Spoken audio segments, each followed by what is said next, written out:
लोकसभा चुनाव 2024 की किस पार्टी की कितनी तैयारी है और दिल्ली की अब बात करें तो कौन सी पार्टी किस पर कितनी भारी है। मैं राजनीति सिंह सोलंकी द पिलर के लिए दिल्ली में 7 लोकसभा क्षेत्र हैं। हम बता देते हैं, नॉर्थ वेस्ट, उत्तर पूर्व दिल्ली, चांदनी चौक, नई दिल्ली, पूर्वी दिल्ली, दक्षिणी दिल्ली और पश्चिमी दिल्ली। 7 लोकसभा क्षेत्रों में से बीजेपी ने 5 का भी घोषणा की है। 5 में से 1 को रिपीट किया है, 4 नए कैंडिडेट दिए हैं। ऐसे आम आदमी पार्टी की बात करते हैं, कौन कौन से विधायकों को लोकसभा में लड़ाने का टिकट दिया है, कैंडिडेट में उतारा है। कांग्रेस अभी चुप्पी है, कोई सीट नहीं आई है, किंतु पड़ना किसका भारी है इसमें हम बात करेंगे। आपने देखा होगा, गठबंधन की बात करते हैं, कांग्रेस आम आदमी पार्टी गठबंधन हो चुका है। दिल्ली में आम आदमी पार्टी को 4 और कांग्रेस को 3 लोकसभा क्षेत्र बटने आई है और बीजेपी ने 5 अपनी घोषणा कर दी है। कांग्रेस ने अभी कोई नहीं किया, आम आदमी पार्टी ने की है। उससे पहले बात करेंगे, देख रहे विधानसभा चुनाव हुआ था। विधानसभा चुनाव में 2020 की बात करते हैं, किस कैंडिडेट के में यानी टिकट क्यों कटी लोकसभा की, कितने विधायक जिताए। हम बात करें कि नॉर्थ वेस्ट में 3 बीजेपी जीती, 7 आम आदमी पार्टी ने, कहीं न कहीं ठीक ठाक था। वेस्ट दिल्ली की बात, पश्चिमी दिल्ली में सूबा साफ हो गया था बीजेपी का, कोई नहीं जीती। ये तो क्यों टिकट दी जाए वेस्ट दिल्ली में सांसद को, देखना होगा। ऐसे बात करेंगे हम, चांदनी चौक की 1 बीजेपी जीत पाई थी और 9 आम आदमी पार्टी, तो क्यों टिकट दी जाए पुराने सांसद को। ऐसे बात करेंगे ईस्ट में 5-5, देखिए यहाँ पर 5-5 था, किंतु कैंडिडेट कोई घोषित नहीं किया है। कांटे की टक्कर थी, गौतम गंभीर के इलाका था ये, किंतु गौतम गंभीर ने मना कर दिया है, मैं कोई भी चुनाव नहीं लड़ूंगा। साउथ दिल्ली की बात करें, साउथ दिल्ली में 0-10, क्या बात करें, किसको दे टिकट किसी नहीं पता। साउथ दिल्ली में न्यू दिल्ली की बात करें, मीनाक्षी लेखी टिकट कट चुका है, क्योंकि 0, देखिए आप, बीजेपी को 0 मिले थे, कोई विधायक नहीं जीता था यहाँ पे, और मीनाक्षी लेखी का टिकट कट चुका है। नॉर्थ ईस्ट की बात करें हम, यहाँ पे 6-4 का आंकड़ा था, सम्मानजनक कह सकते हो। नॉर्थ ईस्ट और ईस्ट दिल्ली 2 ही ऐसे थे जो सम्मानजनक विधायक जिताए थे। थोड़ा सा नॉर्थ वेस्ट दिल्ली कह सकते हैं, अन्यथा तो बीजेपी का विधायक में 2020 के चुनाव में, असेंबली चुनाव में चुपड़ा साफ हो गया था। ये स्थिति थी यहाँ पे, इसलिए टिकट काटने में बहुत अहम भूमिका रही है कि विधायक न जिताने के कारण। और बाकी आगे की बात होंगी। अब बात करते हैं कैंडिडेटों की, बात करते हैं, टिकट कटने की बात थी, किसने कितने जिताए की बात थी। आम आदमी पार्टी बात है, सोमनाथ भारती को उतार दिया नई दिल्ली से। और यहाँ नई दिल्ली की बात करते हैं, सुषमा स्वराज की बेटी है बांसुरी स्वराज, देखिए ये बांसुरी स्वराज है और सोमनाथ भारती से टक्कर होगी इसकी। ये विधायक है सिटिंग 2 बार के, क्योंकि इनकी मां बहुत बड़ी नेता रही, दिल्ली की सीएम भी रही है। और नमो ऐप पर सर्वे आया था, तो उसमें कहीं ना कहीं मीनाक्षी लेखी को नेगेटिव मार्किंग मिली थी और सुषमा स्वराज को कैंडिडेट बनाने की मांग उठी थी। उसी को देखते हुए ये नई दिल्ली से बांसुरी स्वराज को टिकट मिला है और उनके सामने कांग्रेस और आप गठबंधन के तहत सोमनाथ भारती नई दिल्ली से चुनाव लड़ेंगे। अब बात करते हैं सहीराम पहलवान, जो दक्षिण दिल्ली से चुनाव लड़ेंगे। दक्षिण दिल्ली की बात करें हम, रामवीर विधूड़ी, इनकी टिकट कट चुकी है। रामवीर विधूड़ी के साथ थे पहले, आपको अच्छी तरह पता होगी, रमेश विधूड़ी, उनका टिकट कट चुका है। उन्होंने क्या क्या बोला था लोकसभा में, शायद वही भी कारण रहा होगा। उनके सर्वे में भी उनकी कहीं ना कहीं विसंगतियां रही हैं, चुनाव में टिकट कटा है उनका। तो दक्षिण दिल्ली से इन दोनों की टक्कर रहेगी, पहलवान और रामवीर सिंह विधूड़ी की।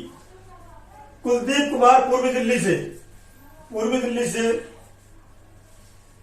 अभी यहाँ पे डिक्लेयर नहीं किया है, ये कुलदीप कुमार है, पूर्वी दिल्ली से विधायक है, लड़ेंगे। मावल मिश्रा पश्चिमी दिल्ली से बात करते हैं। पश्चिमी दिल्ली से ये कमलजीत शेरावत है, ये पूर्व मेयर है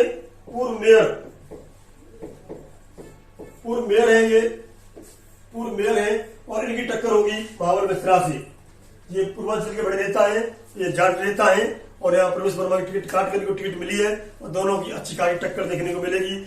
लेकिन बीजेपी आश्वस्त है 7 सीटों जीतने के लिए, इसीलिए उसने अपने टिकटों में परिवर्तन किया है, पुराने कैंडिडेटों को टिकट काटा है और नए कैंडिडेटों को टिकट दिया है।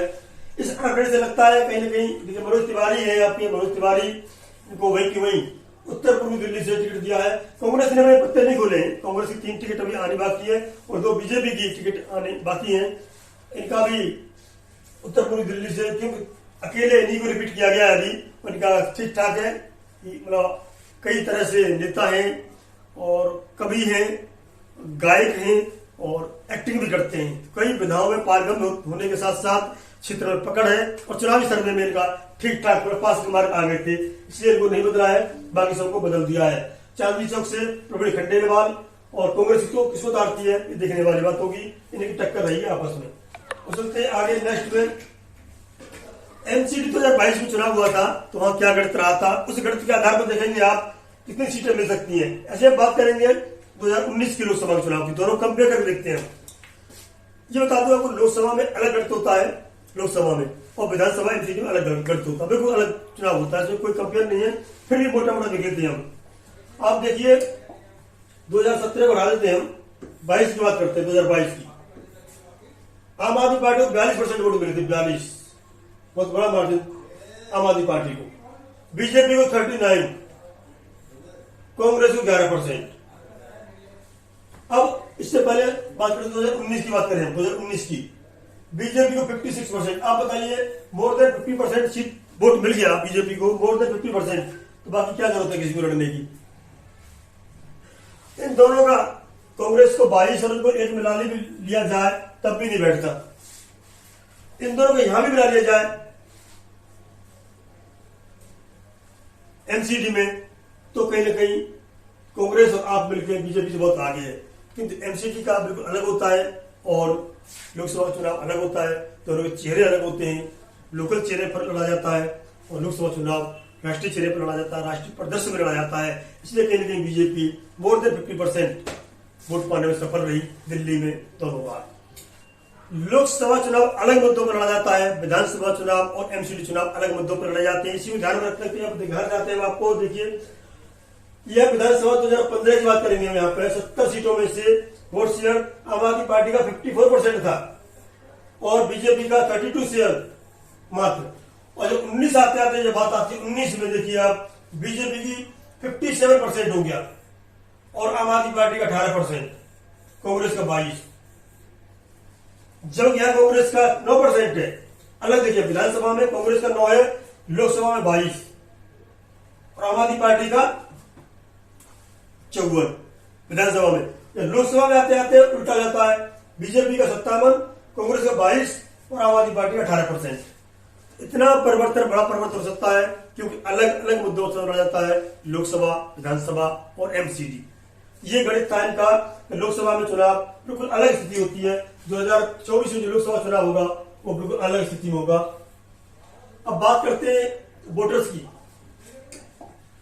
देखिए लोकसभा चुनाव में वोटर्स की क्या संख्या है। चांदनी चौक में कुल वोटर की बात करें 16 लाख है, नॉर्थ ईस्ट में बात करें 23 लाख है, ईस्ट में बात करें 20 लाख है, नई दिल्ली में 14, नॉर्थ वेस्ट में 24, वेस्ट में 24, साउथ में 22। तो टोटल बात करें तो यहाँ पे वेस्ट दिल्ली में सबसे ज्यादा वोटर है, 24 लाख के आसपास है। दूसरी बात नॉर्थ वेस्ट की बात करें, यहाँ भी 24 के आसपास है और नॉर्थ ईस्ट की बात करें 23 के आसपास बड़ी लोकसभाएं हैं। टोटल बात करें 147 के आसपास वोटरों की संख्या है। वोट पड़ते कितने उसके ऊपर निर्भर करेगा। ये था हमारा दिल्ली लोकसभा चुनाव की गणना। कौन सी सीट पर अभी पूरी तरह स्पष्ट नहीं हुई है तो कांग्रेस ने अपनी पत्ते नहीं खोले हैं, कैंडिडेट नहीं उतारे हैं और बीजेपी ने अभी 2 सीटों का ऐलान करना है, कैंडिडेट उतार रहे हैं। उसके बाद अलग वीडियो बनाएंगे। तब तक स्थिति यह है कि जिनकी विधानसभा चुनाव में स्थिति खराब थी उनका तो पत्ता काट दिया गया है, उनको रिपीट कर दिया गया है। तो इससे भी अंदाजा लगाया गया था कि लोकसभा चुनाव में वो क्या जीतेंगे, अपने क्षेत्र में विधानसभा ही नहीं जितवा पाए थे। ये भी एक पैमाना था। बाकी 3 तरह के सर्वे के बाद ही टिकट दिया गया है। आम आदमी पार्टी और कांग्रेस भी अपने अंदर चुनाव का सर्वे कराने के बाद ही सीट वितरण कर रही है। तो देखना है कि दिल्ली का क्या गणित रहेगा। बने रहिए द पिलर के साथ। जय हिंद, जय भारत।